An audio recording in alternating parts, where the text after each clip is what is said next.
Oke teman-teman, shalom, selamat siang. Apa kabarnya kalian? Baik-baik aja semua? Serius, baik? Nanya loh teman-teman, tolong dong dijawab. Kalau baik jawab baik, kalau nggak oke nggak apa-apa, jawab nggak oke. Oke, baik apa 50-50? 50-50. Ya, teman-teman, hari ini kita akan bicara tentang spiritual journey, spiritual disiplin. Nah, tapi saya kasih judul sharing saya hari ini adalah spiritual training. Kita akan bicara tentang training yang spiritual, yang rohani ya teman-teman. Nah, menarik sekali sebelum saya lanjut karena memang waktu kita sudah bisa jalan 30 menit, oke. Cepat aja teman-teman. Sebelum kita memulai masuk ke apa yang kita bahas, yang hari ini sampai hari ini 12 hari, yang masih puasa bisa kasih ada ya, oke. Yang belum join nggak apa-apa teman-teman, tapi saya mau undang sekali lagi seperti Cis nawarin, ya nggak apa-apa, kalian bisa join, bisa belajar sama-sama kita puasa. Kenapa? Nah teman-teman kita perlu tahu, kalau mungkin kalian bertanya, Kak kenapa sih Fast 21? Kenapa ada program ini? Kenapa kita menghimbau setiap anak-anak muda, anak-anak UYC untuk ikut program ini? Ini adalah salah satu prakteknya. Kita selama ini mungkin setiap minggu kita dengar tentang spiritual disiplin.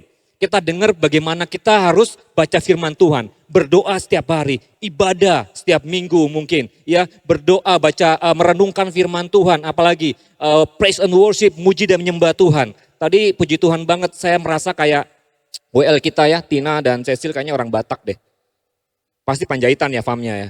Wah, enggak. Beda-beda tipis sama mereka Panjaitan lah. Oke. Yang merasakan hadirat Tuhan tadi bisa lambaikan tangannya. Wah, I feel God. Saya merasakan ada hadirat Tuhan yang luar biasa tempat ini. Nah teman-teman, kembali lagi ya spiritual disiplin. Kenapa kita harus seperti itu? Nah, kalau boleh tunjukin gambar tentang manusia roh, tentang tubuh manusia. Nah teman-teman perlu ngerti ini, bahwa sebenarnya kita ini manusia, kalau kalian lihat kanan kiri kalian ya, yang bentuknya cantik, ganteng itu bukan hanya tubuh saja. Jadi manusia itu bukan hanya terdiri atas tubuh saja, tetapi manusia itu terdiri atas 3 bagian. Ada tubuh, ada jiwa, ada roh. Ya teman-teman, kalau mungkin sudah ada gambarnya bisa ditayangkan. Ada tubuh, ada jiwa, ada roh. Yang kalian lihat hari ini di depan kalian, yang keren dan kece ini, ya kan? Itu tubuhnya Kak Aldo.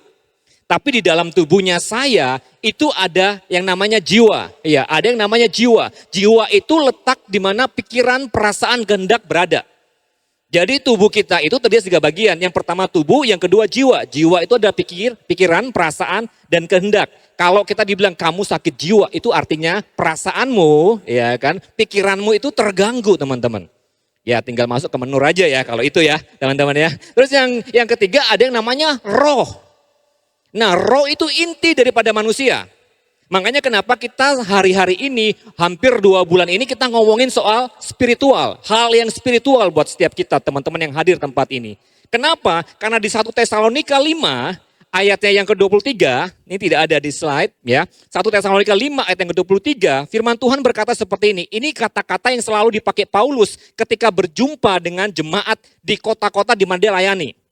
Tadi kalau Kak Aldo nanya sama kalian, gimana kabar kalian? Shalom, gimana baik-baik aja? 50-50 Kak. Ternyata bukan cuma nanya kabarnya biasanya Paulus.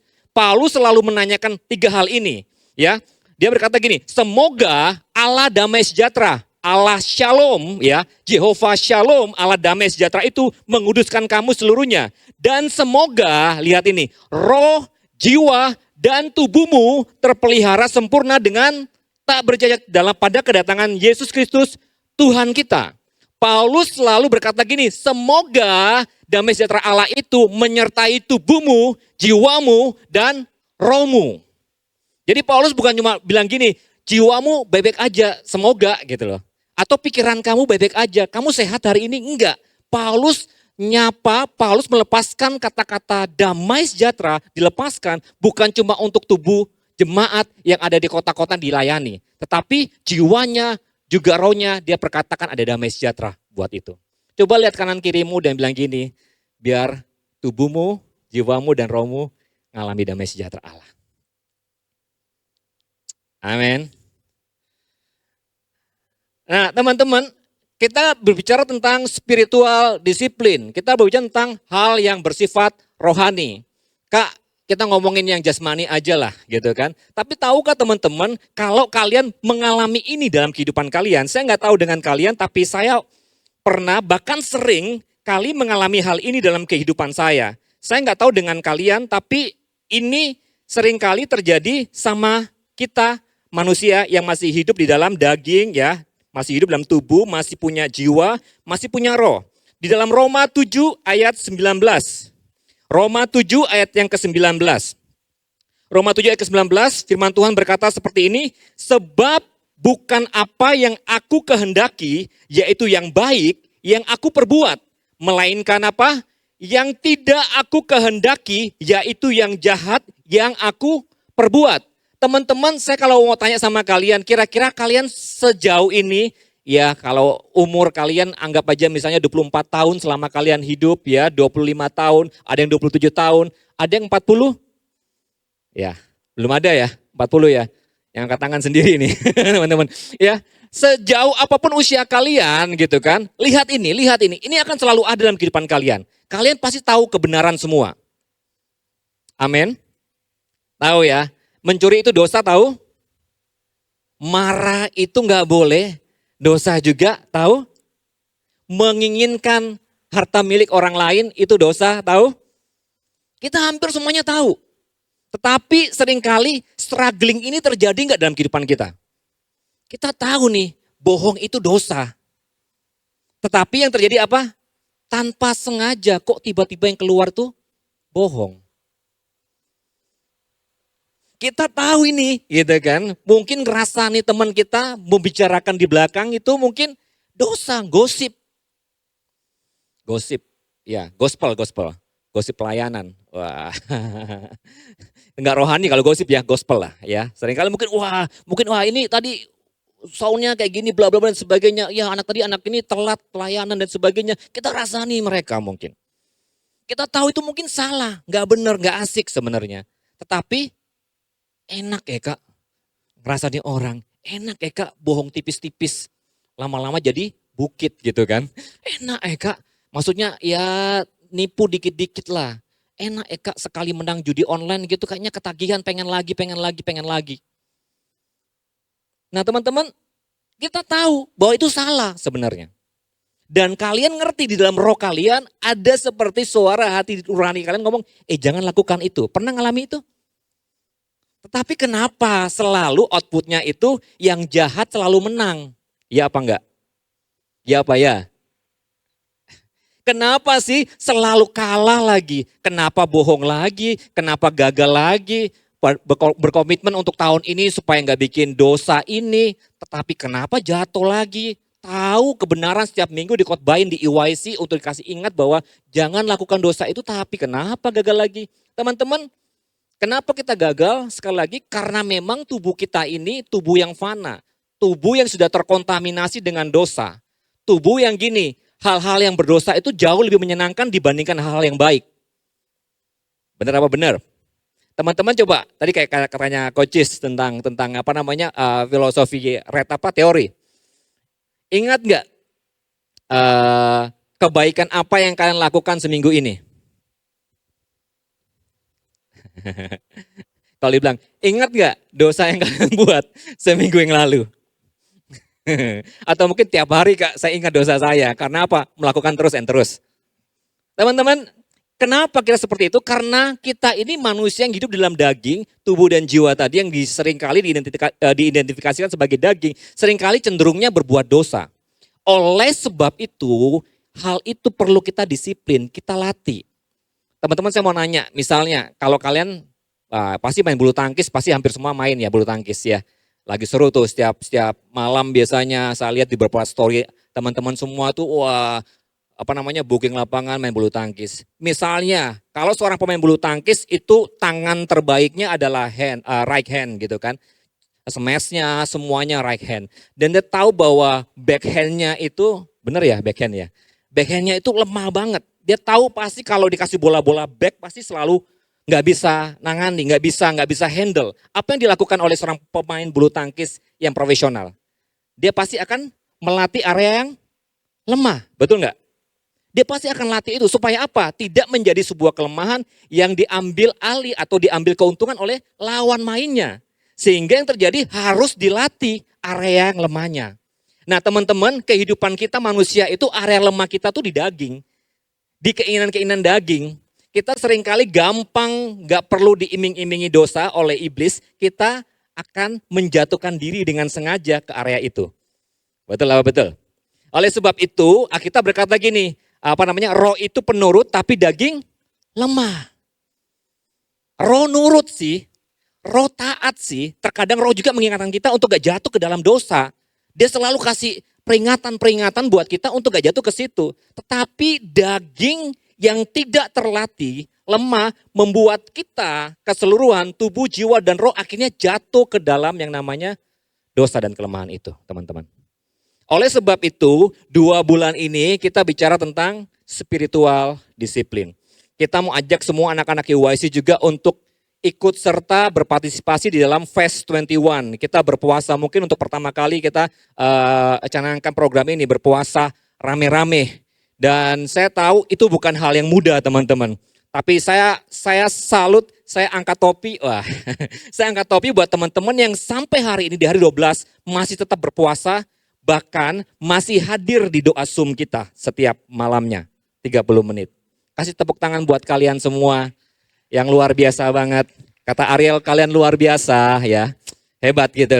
Artinya kita melakukan 2 hal. Yang pertama kita berpuasa, kita mendisiplin daging kita. Saya nggak perlu terangkan tentang kenapa berpuasa ya. Teman-teman 12 hari yang join di Zoom pasti sudah katam lah ya.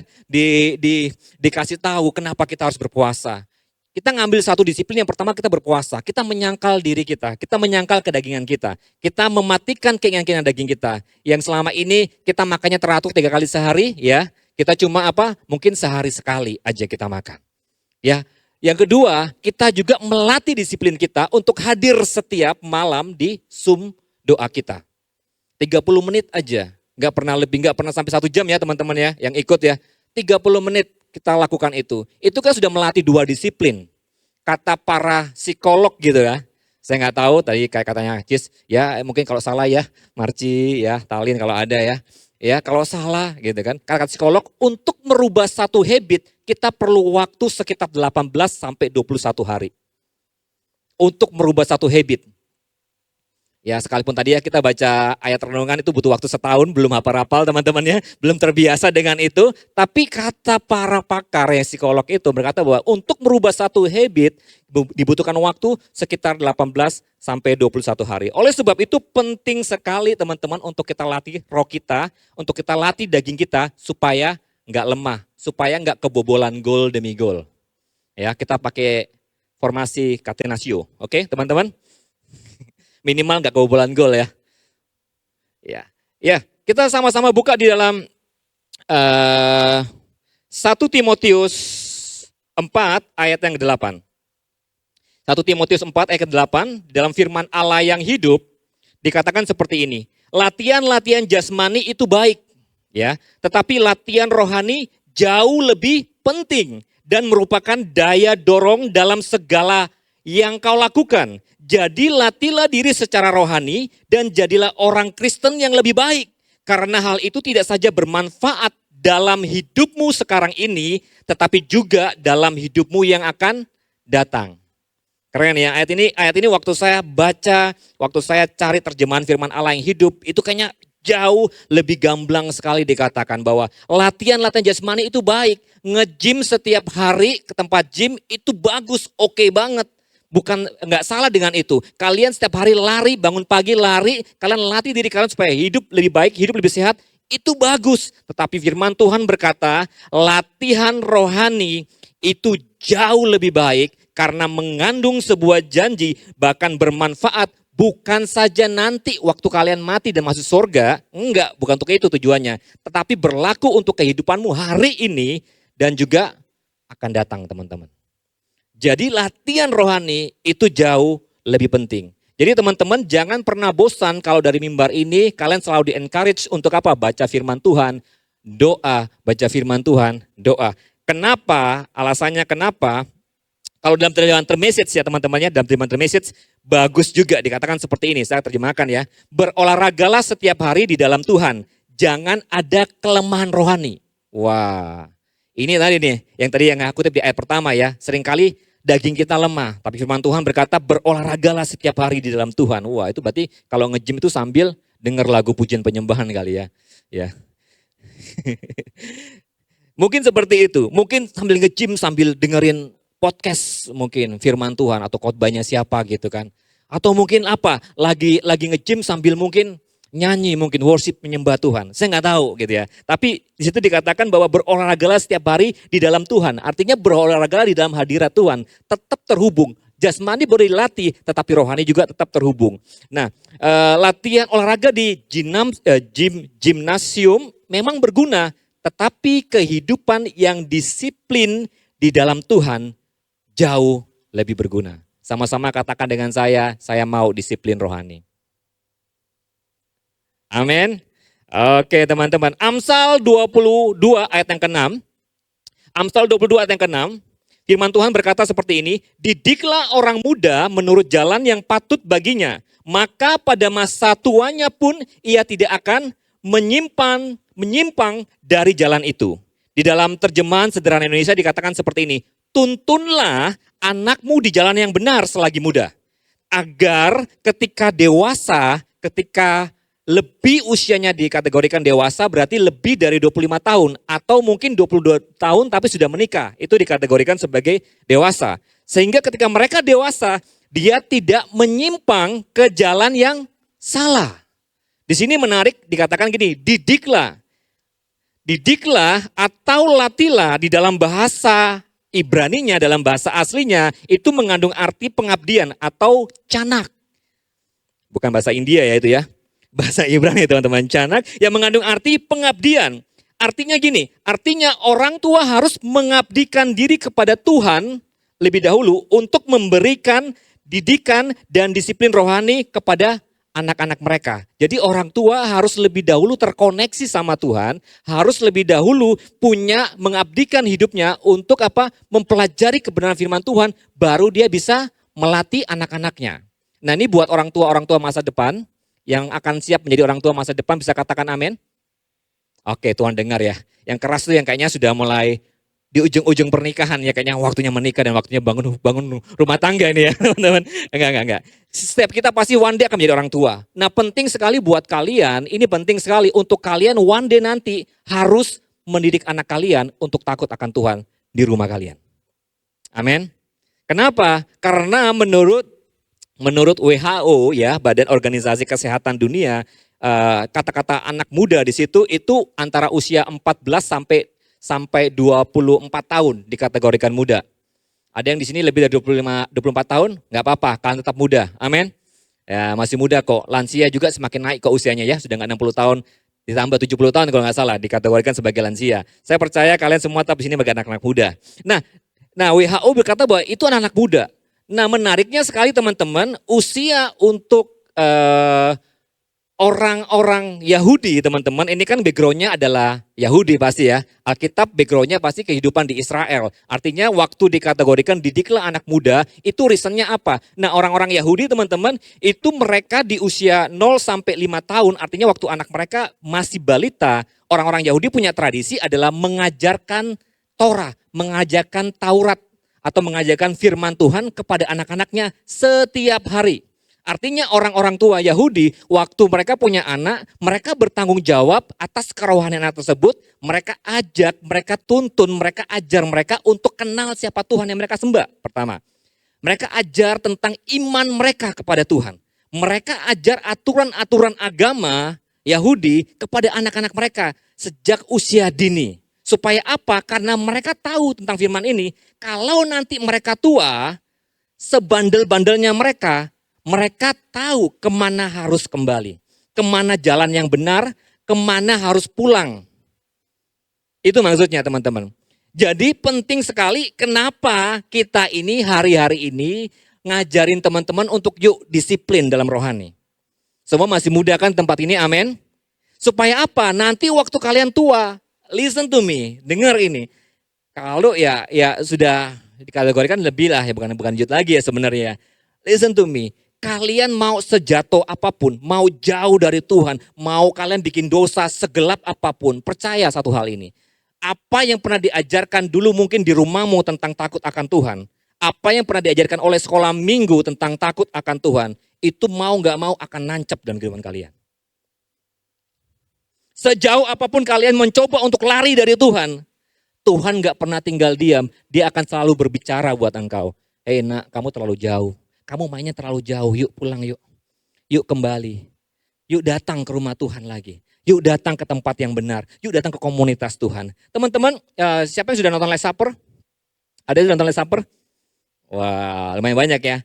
Saya belum nonton teman-teman, tapi saya pasti tahu ceritanya dari firman Tuhan ya. Memang diangkat dari situ teman-teman. Ada dua hal yang menarik banget tentang itu kan pasti zoom innya kalau nggak salah ke Petrus dan Yudas, benar nggak ya? Iya, fokusnya ke situ ke pengkhianatan dua muridnya ini. Menarik sekali, ada dua hal. Kita semua sudah tahu siapa yang fail di situ. Dua-duanya fail sebenarnya. Petrus menyangkal Yesus, tidak mengaku Yesus sebagai Tuhan dan Juru Selamat. Tidak mengaku Yesus sebagai orang yang dikenal, sebagai seorang guru, sebagai seorang penolong ya. Dia nggak mengaku itu. Nah Yudas lebih parah lagi gitu kan, sebenarnya sama parah ya. Dia menjual Yesus untuk disalib. Nah menariknya dari dua orang ini teman-teman, mereka tuh sebenarnya tahu atau tahu kebenaran firman Tuhan. Karena apa? Setiap hari dengar Yesus ngajar, Yesus khotbah teman-teman. Itu udah sekolah Alkitab berjalan gitu kan. Jadi nggak perlu masuk ke SAB, ke STT. Dia sudah ikutin Yesus, berarti sudah belajar tentang firman Tuhan hampir setiap hari. Nah menariknya adalah gini teman-teman, lihat ini. Waktu mereka sama-sama fail, mereka sama-sama gagal. Mereka sama-sama, kalau di film itu katanya spoilernya, itu diintimidasi sama iblis. Kamu sudah menjual Yesus, kamu sudah menyangkal Yesus, kamu gak layak, bla bla bla dan sebagainya. Diintimidasi. Nah sama halnya dengan setiap kita. Saat kita jatuh ke dalam dosa, saat kita melakukan sebuah hal yang salah, seringkali kita merasa bersalah enggak? Ada yang bilang gini, kamu salah, kamu kayak gini. Kamu sudah gak benar. Kamu sudah melakukan ini, A, B, C, dan D. Hal yang sama pun dirasakan oleh kedua murid ini. Cuma menariknya gini, yang satu kembali kepada komunitasnya, kepada murid-murid yang lain, dan bertobat, dan sampai hari ini kita bisa baca surat-surat yang ditulis dalam Alkitab. Tetapi yang satu, larinya kemana? Gantung diri, bunuh diri. Tapi menarik gini, si Petrus bertobat, tapi Yudas nggak bertobat. Kata siapa? Yudas bertobat juga sebenarnya. Waktu setelah dia jual Yesus, maka timbul kata-kata ini kalau kalian baca, maka menyesalah Yudas. Ada hati yang menyesal. Sebejat-bejatnya Yudas, firman Tuhan yang didengar sama Yesus setiap hari, itu nancep di hidupnya. Sehingga dia menyesal, hanya dia salah pulang teman-teman. Kalau dia pulang ke murid-murid, mereka akan apa? Welcome home bro. Come on, kamu diterima, gak apa-apa, lu udah jual Yesus. Tapi Yesus, kita percaya akan tetap mengasihi kamu. Mungkin mereka akan ngomong kayak gitu. Kata-kata yang membangun mungkin akan di situ dikatakan. Gak apa-apa, masih ada kesempatan kedua. Semerah apapun dosamu, semerah seperti biji kirmisi, maka Tuhan bisa membuatnya putih seperti bulu domba. Wah, kata-kata seperti itu akan didengar. Tetapi masalahnya Yudas gak ke situ. Yudas bertobat, tapi dia lari ke tempat yang salah. Dia datang ke mana? Ke imam-imam dan ahli-ahli Taurat. Dia mengembalikan uang itu. Tapi apa yang terjadi? Imam ngomong gini, ini bukan urusan kami. Mereka menghakimi Yudas, kamu memang pengkhianat. Kamu memang sudah gak layak buat Yesus. Seringkali kan gereja kayak gitu ya. Yang berdosa datang, dihakimin malahan. Guys, terima. Buka tanganmu, terima mereka. Kamu udah gak layak, enggak. Kalau kalian masih hidup di dalam pola pikir atau mindset seperti itu, kita datang hari ini, kita pulang, kita gagal. Kita datang, kita berhasil. Kita menyembah Tuhan, kita memuji Tuhan, kita dengar firman Tuhan, wah kita berhasil banget rasanya. Kita kayak manusia yang paling rohani di dunia ini. Tapi waktu kita pulang, kita bilang, tadi kamu ke gereja ya? Wah dosa kamu. Wah, kamu bikin salah ini. Wah, Tuhan gak mengampuni kamu. Gak bisa kamu ditolong lagi. Hidupmu sudah berantakan. Siapa kamu? Apakah kamu Tuhan? Hari ini kita belajar sesuatu. tentang Last Supper. Wah, kok bahas film ya? Kita belajar sesuatu tentang ada hal yang berbeda. Saat mereka jauh dari Tuhan, Yudas pun tahu dia sudah salah menjual Yesus. Dia menyesal. Hanya dia kembali ke tempat yang salah. Teman-teman, sejauh apapun hari ini engkau datang jauh dari Tuhan, atau mungkin saat ini kamu teringat sama teman-temanmu yang dulu sekolah minggu bareng, hari ini sudah nggak ke gereja lagi. Coba ingat lagi. Mereka selalu berpikir bahwa saat mereka gagal, mereka harusnya jauh dari Tuhan. Enggak, guys. Semakin engkau gagal, semakin engkau tersesat hidupmu, jangan pernah jauh dari Tuhan. Jangan pernah hindari yang namanya persekutuan rohani di hidupmu. Datang sama Tuhan. Kalau teman-teman yang mungkin kenal sama aku pribadi, aku nggak pernah menghakimin teman-teman yang hidupnya lagi berantakan, mereka datang. Yang pertama teman-teman, mungkin yang kalian tanyakan, Kak, apa sih dampak dari kita melatih, mendisiplin rohani kita? Yang pertama, ini yang perlu kalian catat. Yang pertama, waktu kita mendisiplin atau kita masuk dalam disiplin rohani, yang pertama, kita akan memiliki kekuatan untuk menjalani hidup. Kita akan memiliki kekuatan untuk menjalani hidup. Kak, masa menjalani hidup butuh kekuatan? Kata siapa teman-teman? Bunuh diri itu menjadi sebuah hal yang hari-hari ini itu normal. Bener gak sih? Gak kuat, udah deh minum Baygon. Kesayangan kita semua. Wah, mungkin gitu kan. Gak kuat, lebih radikal lagi. Mungkin tinggal lompat dari lantai gedung yang paling tinggi mungkin. Akhiri aja hidup. Kayaknya nggak berarti aja, udah gampang masuk neraka urusan terakhir gitu kan.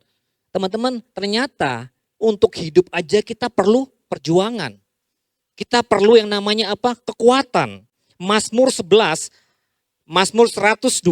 ayat 6 sampai 8. Dikatakan seperti ini. Ayat yang ke-6 ya.